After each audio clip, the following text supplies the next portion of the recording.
दोस्तों, घरेलू हिंसा के जो ज़्यादातर मामले देखने को मिलते हैं वो ये होता है कि पति पत्नी के बीच में ही होता है, या ससुराल वालों के खिलाफ जो बहू होती है वही जाकर घरेलू हिंसा की शिकायत करती है और मुकदमा पंजीकृत करवाती है। लेकिन दोस्तों, घरेलू हिंसा में सिर्फ यही नहीं है कि पति पत्नी के झगड़े में प्रयोग किए जाने वाला ही कानून घरेलू हिंसा है, इसमें अन्य प्रावधान भी दिए गए हैं। तो दोस्तों, आइए आज की इस वीडियो में घरेलू हिंसा का जो कानून है उसके बारे में चर्चा करते हैं। कौन व्यक्ति घरेलू हिंसा लगवा सकता है, घरेलू हिंसा का प्रोसेस पूरा क्या है, कैसे घरेलू हिंसा की शिकायत की जाती है, कैसे पूरी प्रक्रिया चलती है, उसमें रिलीफ क्या मिलता है, सारी चीजें स्पष्ट कर लेते हैं।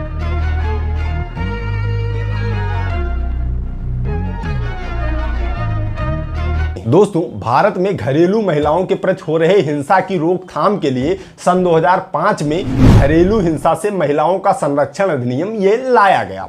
इस अधिनियम में यह स्पष्ट किया गया जो भी महिलाएं घर में रह रही हैं, उनका उत्पीड़न हो रहा है, उनके साथ हिंसा हो रही है, तो वह आकर शिकायत कर सकती हैं, रिलीफ प्राप्त कर सकती हैं। लेकिन दोस्तों, इसमें ज्यादातर महिलाएं जो होती थीं, जो पति पत्नी के झगड़े होते हैं, उसी में घरेलू हिंसा का प्रयोग होता है। जो भी बहुएं वहां जाती हैं अपने ससुराल में, वह आकर कुछ दिन बाद शिकायत करती हैं कि हमारे साथ घरेलू हिंसा हो रही है, हमें संरक्षण प्रदान किया जाए। लेकिन दोस्तों, यह कानून सिर्फ इसी तक सीमित नहीं है कि पत्नी अपने पति या ससुराल वालों पर ही लगाए। घरेलू हिंसा में ये कहीं नहीं लिखा हुआ है कि सिर्फ पत्नी अपने पति पर या ससुराल वालों पर ही आरोप लगा सकती है। घरेलू हिंसा में कोई भी महिला जो कि घर में रहकर उसका उत्पीड़न हो रहा है, वह इस अधिनियम के अंतर्गत शिकायत कर सकती है।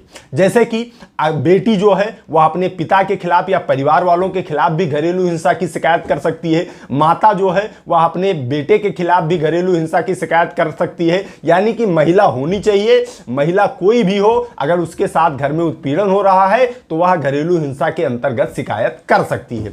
अब इसकी शिकायत कैसे होगी, क्या है पूरी प्रक्रिया, तो इसी अधिनियम के सेक्शन 12 के अंतर्गत आप मजिस्ट्रेट के यहां डायरेक्ट आवेदन देकर इसकी शिकायत कर सकते हैं। होता क्या है, जब आप कचहरी में जाएंगे तो इसका एक प्रोफार्मा आपको मिलता है घरेलू हिंसा का, या हाथ से लिखकर आवेदन देकर जो भी मजिस्ट्रेट होगा, सक्षम मजिस्ट्रेट, आपके थाने के एक मजिस्ट्रेट होते हैं, आपके एरिया के मजिस्ट्रेट होते हैं, आप वहां जाएंगे, वकील से पता करेंगे तो आपको बता देंगे कि आपके कौन से मजिस्ट्रेट हैं। जो भी आपके मजिस्ट्रेट होंगे उनके यहां आप इसका आवेदन दे सकते हैं और हमारे साथ घरेलू हिंसा की घटना हो रही है। अब जब आप मजिस्ट्रेट के यहां आवेदन करेंगे तो मजिस्ट्रेट इसी अधिनियम के कई सेक्शनों में आपको रिलीफ दे सकते हैं। जैसे सेक्शन 70 कहता है कि किसी भी महिला को गृहस्थी से बाहर नहीं किया जा सकता है। अगर किसी महिला को घर में नहीं रहने दिया जा रहा है, उसको बार बार उसका उत्पीड़न करके उसको भगा दिया जाता है, तो मजिस्ट्रेट सेक्शन 70 के अंतर्गत उस महिला को पुनः घर में प्रवेश करवा सकता है।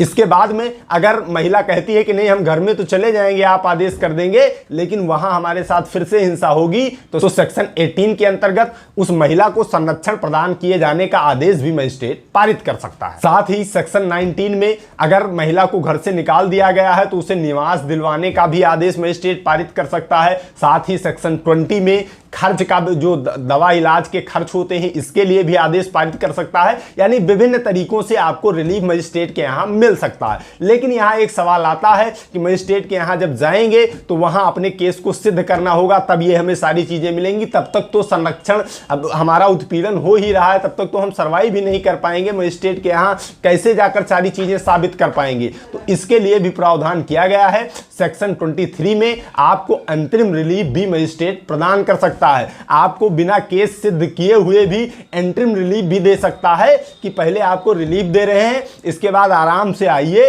न्यायालय में अपने केस को साबित कीजिए। यदि बाद में आपका केस साबित हुआ तो आपको अन्य रिलीफ दी जाएगी, बशर्ते अभी के लिए कुछ रिलीफ आपको दिया जा रहा है, या आपको अंतरिम रिलीफ भी दी जा सकती है। इस स्थिति में अगर आपके पास, आप महिला हैं, आपके पास पैसे नहीं है, वकील हायर करने के पास भी पैसे आपके पास नहीं है, तो आप विधिक सेवा प्राधिकरण में जाकर फ्री वकील लगकर इन सारी प्रक्रियाओं को भी कर सकती हैं। तो दोस्तों, उम्मीद करता हूं कि घरेलू हिंसा के कानून के बारे में मोटा मोटा आप सभी लोगों को स्पष्ट हो गया होगा। तो आज की इस वीडियो में इतना ही। मिलते हैं अगली प्रॉब्लम सॉल्विंग वीडियो में। तब तक आप सभी लोग अपने स्वास्थ्य का ख्याल रखिए। कानून की जानकारी, अपने अधिकारों की जानकारी इस चैनल के माध्यम से लेते रहिए। मामलों से बच के रहिए। I love you all. जय हिंद, जय भारत।